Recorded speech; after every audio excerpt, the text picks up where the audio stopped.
এবার 2025 আইপিএলে ব্যর্থতার পর কলকাতা নাইট রাইডার্স টিএনপিএল এর 3 ক্রিকেটারের দিকে নজর রাখছে 2026 আইপিএল এর জন্য এবং একই সঙ্গে এবার 2026 আইপিএলে অধিনায়ক বদল করতে চলেছে কলকাতা নাইট রাইডার্সের ফ্র্যাঞ্চাইজি।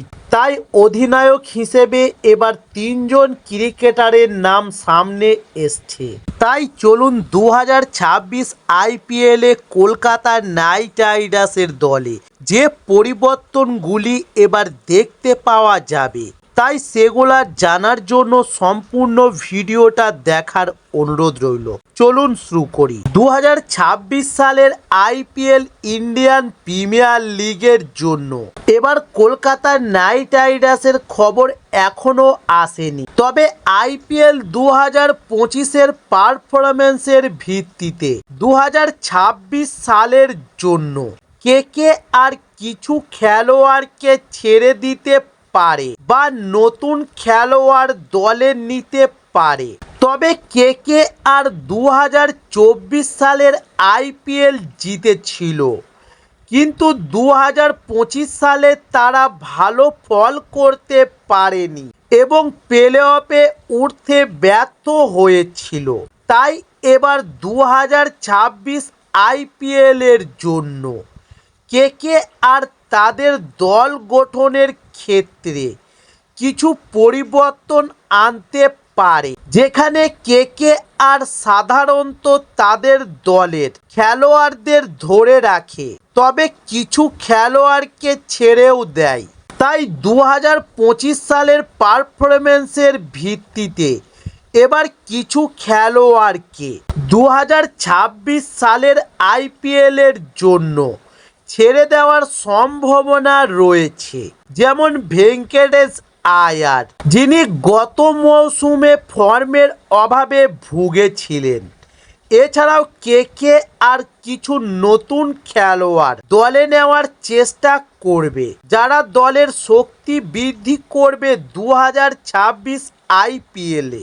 তবে বর্তমানে কে আর এর অধিনায়ক অজিঙ্ক্য রাহানে এবং এবার 2026 আইপিএল এর জন্য কলকাতা নাইট রাইডার্স টিএনপিএল এর যে 3 ক্রিকেটারের দিকে নজর রেখেছে, চলুন আলোচনা করব সেই 3 ক্রিকেটারের সম্পর্কে যাদেরকে 2026 আইপিএলে কলকাতা নাইট রাইডার্সের হয়ে এবার মাঠে নামতে দেখা যাবে।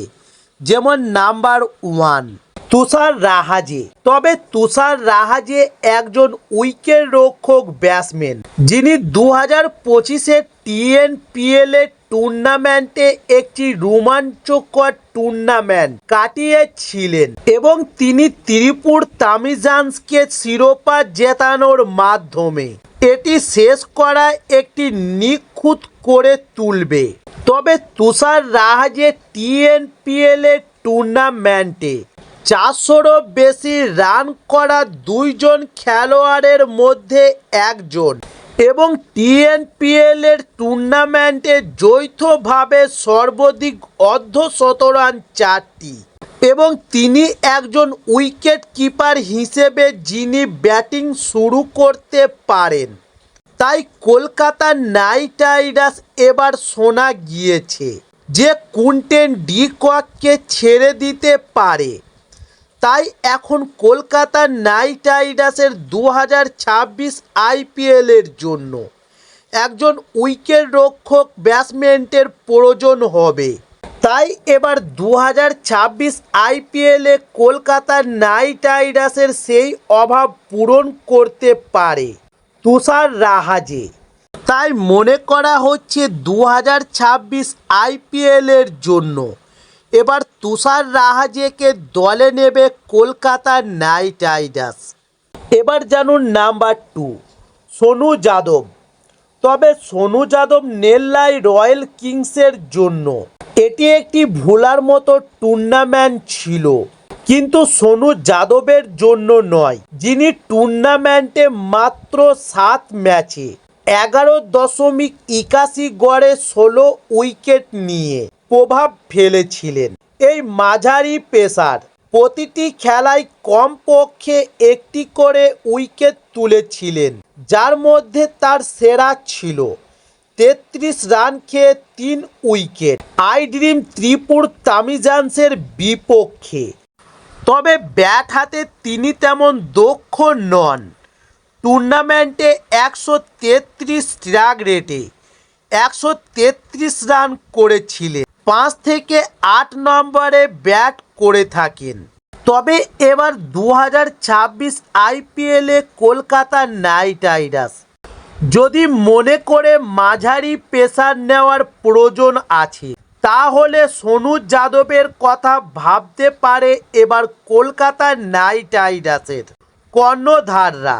এবার জানুন নাম্বার ৩ শুভম সিং। তবে শুভম সিং ২০২৪ সালের আইপিএলে পাঞ্জাব কিংসের হয়ে খেলায় অংশ নেওয়ার পর থেকেই শুভম সিং আইপিএল খেলার স্বাদ পেয়ে গেছেন। তবে এই ওপেনার ব্যাটসম্যান যিনি টিএনপিএল এর ফাইনাল লিস্টের মতো দলকে দুর্দান্ত শুরুতে পৌঁছে দেওয়ার ক্ষমতা রাখেন এবং শুভম খুব শিগগিরই আরও একটি আইপিএল চুক্তি পাওয়ার পথে। তবে ১৯ বছর বয়সী এই খেলোয়াড় ২০২৪ সালে আইপিএলে অভিষেকের পর থেকে প্রতি মৌসুমেই ধারাবাহিকভাবে খেলে আসছেন। স্ট্রাইক রেট ১৩৮, ১,০০০-এরও বেশি রান করেছেন। তবে ২০২৫ আইপিএলে কলকাতা নাইট রাইডার্সকে যেটি সবচেয়ে বেশি সমস্যায় ফেলেছিল সেটি হচ্ছে ওপেনার ব্যাটসম্যান। তাই এবার ২০২৬ আইপিএলের কথা মাথায় রেখে কেকেআরের কর্ণধাররা শুভম সিংয়ের কথা ভাবতে পারে ওপেনার হিসেবে। তবে জানিয়ে রাখি যে ২০২৬ আইপিএলে কলকাতা নাইট রাইডার্সের দলে যেটি সবচেয়ে বড় পরিবর্তন লক্ষ্য করা যাবে সেটি হচ্ছে অধিনায়ক বদল। তাই চলুন জেনে নিন এবার ২০২৬ আইপিএলে কলকাতা নাইট রাইডার্সকে নেতৃত্ব দেওয়ার দৌড়ে এগিয়ে রয়েছে যে ৩ জন ক্রিকেটারের নাম। তবে তার আগে জানিয়ে রাখি যে ইন্ডিয়ান প্রিমিয়ার লিগের অষ্টাদশ সংস্করণে একেবারে নিজেদের নামের প্রতি সুবিচার করতে পারেন কলকাতা নাইট রাইডার্স। ৩ বারের ডিফেন্ডিং চ্যাম্পিয়নরা গত মৌসুমে লজ্জা নিয়েই যাত্রা শেষ করেছে, কিন্তু ২০২৪ সালের মৌসুমে যে দলটি ট্রফি কাঁধে তুলল মাত্র ১ বছরের ব্যবধানে, তাদেরই এমন করুণ অবস্থা হয় কিভাবে? এমন একাধিক প্রশ্নের পাশাপাশি কলকাতার ব্যর্থতার নৌপত্রে বারংবার উঠে আসছে অধিনায়ক রাহানের খাপছাড়া অধিনায়কের প্রসঙ্গ। তবে শাহরুখ খানের দল গত সিজন থেকে ছিটকে যেতেই অনেকে বলেছিলেন যে রাহানে আসলে দলের সাথে বোঝাপড়া করে উঠতে পারছে না, অর্থাৎ কলকাতা নাইট রাইডার্সকে বুঝে উঠতে পারছেন না তিনি। মূলত সেই কারণেই ভুল নেতৃত্বের জন্য একের পর এক ম্যাচে ব্যর্থ হয়েছে কলকাতা। তাই রাহানের বিরুদ্ধে একাধিক অভিযোগ এনে নাইট ভক্তদের অনেকেই তাকে কলকাতা নাইট রাইডার্সের সেনাপতির আসন থেকে সরানোর দাবি জানিয়েছিলেন। সেক্ষেত্রে প্রশ্ন উঠে যায় যে রাহানেকে ছেড়ে দেওয়া হলে কে হবে কলকাতা নাইট রাইডার্সের বিকল্প অধিনায়ক? তবে উঠে এসছে ৩ জন ক্রিকেটারের নাম। তবে সেই ৩ জন ক্রিকেটারের নাম আজ জানানো হচ্ছে না, জানাবো পরবর্তী ভিডিওতে। তাই আমাদের চ্যানেলে নতুন হলে চ্যানেলটি সাবস্ক্রাইব করে সঙ্গে থাকুন পরবর্তী ভিডিওর জন্য।